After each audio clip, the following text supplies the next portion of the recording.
Hello বন্ধুরা, এখন আমি সুজিত সরকার পরিচালিত আই ওয়ান্ট টু টক বলে সিনেমাটা রিভিউ করতে চলেছি, যেখানে লিড রোলে আছে হলো অভিষেক বচ্চন। তো কেমন হলো এই সিনেমাটা?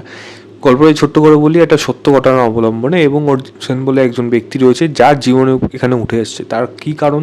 তার থ্রোট ক্যান্সার ছিল, যে একজন মার্কেটিং হেড ইউএসএতে থাকে, এবং তার থ্রোট ক্যান্সার হওয়ার পর সে একের পর এক সার্জারি তাকে কমপ্লিট করতে হয়েছিল, যেটা নর্মালি ম্যাক্সিমাম লোকটি কমপ্লিট করতে পারে না। এবং ডক্টররা তাকে একটা স্টেজ বলে দিয়েছিল যে এতদিন অবধি আপনারা বাঁচতে পারবেন। তারপরও সে এত বছর ধরে বেঁচে আজও রয়েছে, এবং কীভাবে বেঁচে রয়েছে তার মাঝখানে কী কী তার সমস্যা ছিল, কীভাবে সে সার্জারিগুলোকে ওভারকাম করেছিল, তার মাঝখানে তার পার্সোনাল দিক কী ছিল, এবং আলটিমেটলি সে জীবনে কীভাবে ঘুরে দাঁড়াতে পেরেছিল, এই নিয়েই গল্পটা রয়েছে। এর থেকে বেশি জানতে হলে আপনাকে সিনেমা হলে গিয়ে এই সিনেমাটা দেখতে হবে। দেখুন, একটা কথা যেটা আমি থাম্বনেলে লিখেছি, এই সিনেমাটা সিনেমা হলে একেবারেই চলবে না। সিনেমাটা কিন্তু বেশ ভালো সিনেমা, কিন্তু সিনেমা হলের জন্য কিন্তু এই সিনেমা নয়। এবং এরকম স্লো বার্ন ট্রিটমেন্টের কাজ আমার মনে হয় লোকে এখন পয়সা খরচ করে গিয়ে দেখবে। সত্যি এটা বাস্তব, কারণ এই ধরনের কাজ ওটিটির জন্যই পুরোপুরি ঠিক। এবং ওটিটিতে যখন আসবে এই কাজটা নিয়ে দেখবেন বিশেষ করে আলোচনা হবে, লোকে প্রশংসা করবে, কিন্তু সিনেমা হলে কিন্তু দেখবে না। এটা আমি আগেও ভেবেছিলাম, এবং আগের ট্রেলার দেখেই বুঝে গেছিলাম যে এটা সিনেমা হলে চলবে না।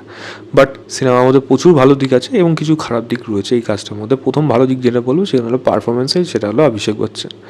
অভিনয় কাকে বলে সেটা কিন্তু সম্পূর্ণ দেখিয়ে দিয়েছে। তার এক একটা স্টেজ যেভাবে গেছে, এবং তার এই রোগ নিয়ে চলা, তার মাঝখানে সে ডার্ক হিউমার করছে, মানে জাস্ট ভাবতে পারবেন না। মানে তার মধ্যে হিউম্যানিয়াস ব্যাপারগুলোকে যেভাবে নিয়ে আসছে সেটা তার কাছে নর্মাল ব্যাপার, বাট আমাদের কাছে সেটা হিউমার। তো কিন্তু সেটাকে যেভাবে মেনটেন করা হয়েছে, এবং সেখানে তার পারফরমেন্স সেটা কিন্তু চোখে পড়ার মতো। এবং অভিষেক বচ্চনের এই পারফরমেন্স কিন্তু তার one of the finest performance কিন্তু এই সিনেমার মধ্যে দিয়েছে, যেটা প্রত্যেকটা দর্শক যখন দেখবে, বিশেষ করে যখন ওটিটিতে দেখবে, তখন কিন্তু লোকে মনে রাখবে। এবং এই সিনেমাটা কাইন্ড অফ আজকের দিনে আনন্দ বা ঋষিকেশ মুখার্জি আনন্দ বা এরকম সার্ভাইভাল ড্রামা, এরকম মানে এরকম ধরনের মানে তার থ্রোট ক্যান্সার রয়েছে, সেখান থেকে সে কীভাবে বাঁচছে। তো এরকম যখনই কোনো এরকম ধরনের ঘটনা উঠে আসে, তার যেই বড় বড় উদাহরণ আছে। আমি তো আনন্দের কথা বললাম, আনন্দ হলো সবথেকে বেশি লার্জার দ্যান লাইফ, বা বলা যায় সবথেকে বেশি সেলিব্রেটেড সিনেমা এই বিষয়ে নামে। কিন্তু সেরকমই গল্প কিন্তু একটা কাইন্ড অফ এখানে উঠে আসছে, কিন্তু সেটা একটু অন্য ওয়েতে, একটা ডার্ক হিউমার ওয়েতে রয়েছে। এবং তার মধ্যে এমন কিছু ঘটনা ঘটছে যেগুলো হয়তো দেখে আমাদের মানে মুখে হয়তো হাসি আসবে না, বা মনের মধ্যে চলে আসে হাসি, এরকম জিনিস বা ট্রিটমেন্ট করা হয়েছে সেখানে। মানে অভিষেক বচ্চনের পারফরমেন্স টেরিফিক, আউটস্ট্যান্ডিং। তার মেয়ের যে রোলে ছিল, ছোটো বাচ্চারা এবং বড় দুজনেই আউটস্ট্যান্ডিং। বাচ্চা মেয়েটি একটা জায়গা আছে, অভিষেক বচ্চন একটা সার্জারি দেখে, তারপরে তার বাচ্চার মধ্যে এক্সপ্রেশনটা দেখবেন, ওই সিনটাকে যেভাবে ডিজাইন করা হয়েছে, আউটস্ট্যান্ডিং। ওই ফাটাফাটি, মানে যারা ড্রামা বোঝে তারা ওই জায়গাগুলো ফিল করতে পারবে, আর যদি সত্যি এরকম ধরনের কাজ পছন্দ করে তারা কিন্তু লিটারেলি ওই জায়গাগুলো বুঝতে পারবে, মানে কী হয়েছে, ওই জায়গাটা কী বোঝাতে চেয়েছে।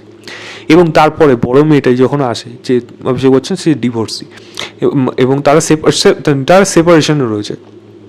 এই মেয়েটা কখনো তার মায়ের বাড়িতে গিয়ে থাকে, তখন বাবার বাড়িতে গিয়ে থাকে, এবং তার মাঝখানে বাবার সাথে কনভারসেশন হয়। এবং মেয়েটা বলে, আমি এপার আর ওপার করতে করতে আমি নিজে অনেক সময় খেয়েই হারিয়ে ফেলেছি, আমার হয়তো ভুল হয়ে গেছে, আমাকে ক্ষমা করে দিও, আমি হয়তো সব কিছু মনে রাখতে পারিনি। আরে ভাই, ফাটাফাটি জায়গা, ওই জায়গাটা মারাত্মকভাবে হিট করবে, এবং সেই জায়গাটা ওই মেয়েটার পারফরমেন্সও ভালো।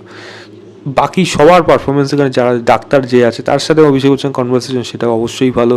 ছোটোখাটো রোলে যারা যে প্রত্যেকে ভালো। জনি লিভার, সুন্দর জায়গা, ছোট্ট জায়গা, মনে কিন্তু দাগ কাটবে। এবং একটা কথা কিন্তু দারুণ বলে গেছে, ভাই আমি হয় আইদার মরে গেছি, নয় মরিনি, আমি মৃত অথবা মৃত না, আই কুড হ্যাভ ডায়েড, বা আমি মরে যেতাম। এটা কী ধরনের ওয়ার্ড? এটা কখনো হতে পারে না ভাই। হেভি দিয়েছে, জায়গাটা ফাটাফাটি ছিল ওখানে। জনি লিভার সত্যি মানে বলছি, আমার চোখে হয়তো জল চলে আসছে। খুব ভালো পারফর্ম করেছে, এবং প্রত্যেকের পারফরমেন্স এখানে ভালো। ব্যাকগ্রাউন্ড মিউজিক এই কাজটাকে সুন্দরভাবে আপলিট করে, এবং যেই জায়গাগুলো ইমোশনাল পোর্শনগুলো, সেই জায়গাগুলো খুব সুন্দরভাবে ইউজ করা হয়েছে, বিজিএমগুলো, যেটা আমার বেশ ভালো লাগে। এই সিনেমার মধ্যে ডায়লগ, সেগুলো কিন্তু অবশ্যই ইম্পর্টেন্ট, এবং সেখানে হিউমারের যে জায়গাটা রয়েছে, ডার্ক হিউমার, এটা আমি অবশ্যই মানে প্রশংসা করব। সেটা যেইভাবে আসে সেটা কিন্তু খুবই, মানে সবার জন্য সবাই তো বুঝতে পারবে না, বাট যারা বুঝতে পারবে তারা কিন্তু এটা লিটারালি এনজয় করবেন। তো সেই ট্রিটমেন্টটা কিন্তু আমার বেশ ভালো লেগেছে। এবং গল্পটা যেই জায়গায় শেষ হচ্ছে, এবং সেখানে একটা ম্যারাথন দৌড় আছে, ক্লাইম্যাক্স, সেই জায়গাটা যেইভাবে যদি আপনি ফিল করতে পারেন, তাহলে ওই জায়গাগুলোকে পুরোপুরি বুঝতে পারবেন যে কী বলেছে, এবং কোন জায়গায় গিয়ে এই গল্পটা স্ট্যান্ড করছে। এবং এই যে লড়াইটার পেছনে তার যে বক্তব্য, তার যে মানসিকতা, তার যে মানবিক শক্তিটা সেটা কিন্তু সম্পূর্ণভাবে কীভাবে উঠে এসছে এবং তার সোর্স কী, তার মেয়ে, তার বন্ধু, তার তার এই না বলে যাওয়া কথাগুলো যেগুলো সে বলতে চাইছে সেগুলো কী, সেটা যখন বুঝতে পারবেন তখন কিন্তু পুরোপুরি ফিল করবেন। মানে এটা আলাদা লেভেল, এটা এটা মানে ডিপ ফিলিংয়ের ব্যাপার, মানে ভেতর থেকে যদি না অন্তর্ভূতি হয়। কারণ মেয়ে বাবাকে দেখছে, বাবা মৃতপ্রায়, কিন্তু বাবা কখনো মারা যাচ্ছে না, বাবা স্টাবর্ন, বাবা যা ইচ্ছা তাই করতে লোককে ম্যানিপুলেট করছে। তো সেগুলো কিন্তু দেখতে বেশ মজাদার। আমার বাবা রিসেন্ট এই বছর পাস্ট আউট হয়েছে, বাট আমি সেই এই লাস্ট 4 বছর আমি বাবাকে নিয়ে মানে যেইভাবে রিকভার করেছিলাম, তো সেগুলো আমার মনে আছে। তো আই ক্যান ফিল, বাট যারা ফিল করতে পারবে তারা সত্যি এটা মানে তাদের কাছে সত্যি বেশ ভালো। তবে সিনেমার মধ্যে কিছু খারাপ জিনিস হচ্ছে। এক হলো এই চিত্রনাট্যের মধ্যে আপস ডাউনটা খুব কম, এক তো স্লো পেস বার্নে বাড়ানো, কিছু কিছু জায়গায় আননেসেসারি কিছু জিনিসও রয়েছে যেগুলোকে খুব একটা ইম্প্যাক্ট পড়তো না এই গল্পের মধ্যে, বাট সেটাকে রাখা হয়েছে এবং সেগুলোকে স্লো ট্রিটমেন্টে এরমভাবে দেখানো হয়েছে যেটা কিন্তু প্রপারভাবে এখানে যে গল্পের সাথে খুব একটা গেছে তা না। কিছু জায়গা কিন্তু বোর করেছে সত্যি, এটা কিন্তু অনস্বীকার্য, যেটা স্বীকার করতেই হবে। এবং সুজিত সরকারের অন্যান্য সিনেমাগুলো ইমোশনাল পোর্শনগুলো ডেফিনেটলি এর মধ্যে ইমোশনাল পোর্শন আছে, যেগুলো আছে, কিন্তু এমন অনেক জায়গা আছে যেগুলো হয়তো ইমোশনাল করতে পারতো বা হতো, বাট সেগুলো স্টেজিং বা রাইটিং লেভেলে হয়তো সেই জায়গাটা আমাকে দিতে পারেনি যেটা আমাকে ইমোশনাল করতে পারবে। তাই এটা যতটা দুর্ধর্ষ সিনেমা হতে পারতো ততটা দুর্ধর্ষ কিন্তু হয়ে উঠতে পারে না। এবং অভিষেক বচ্চনের একটা দিক রয়েছে, সে একজন মার্কেটিং গাই, তো তার লাইফস্টাইল সেটা কীভাবে চলে এবং তার মাঝখানে তার যে ক্রাইসিসগুলো আসলো সেকে কীভাবে ওভারকাম করলো, তার সাথে তার ওয়াইফের সম্পর্কটা, ওয়াইফের দিকটাকে এখানে ভালোভাবে আসলো না, তার বক্তব্য কী ছিল এখানে, হয়তো সত্যিকারের যিনি বলেছেন, যার লাস্টে একটু ক্লিপিংস রয়েছে এখানে, সে হয়তো সেই জিনিসটা অ্যাভয়েড করে গেছে বা হয়তো সে চায়নি জিনিসটা বলতে।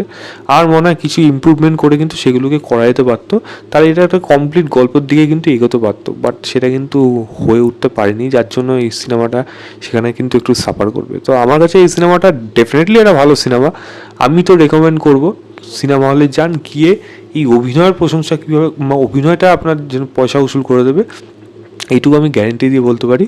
বাট লোকে কিন্তু যেটা সিনেমা হলে দেখবে না, এটাও কিন্তু মানে বাস্তব। আমি এই সিনেমাটাকে 3.25 কি 3.5 দেবো, আউট অফ 5 বলবো সিনেমা হলে গিয়ে দেখতে। আদারওয়াইজ ওটিটিতে আসবে যখন তখনই দেখবেন। তো এই ছিল আমার overall review I want to talk বলে সিনেমাটা। ভিডিওটা ভালো লাগলে লাইক শেয়ার, চ্যানেলটাকে অবশ্যই সাবস্ক্রাইব করে দেবেন। বাই।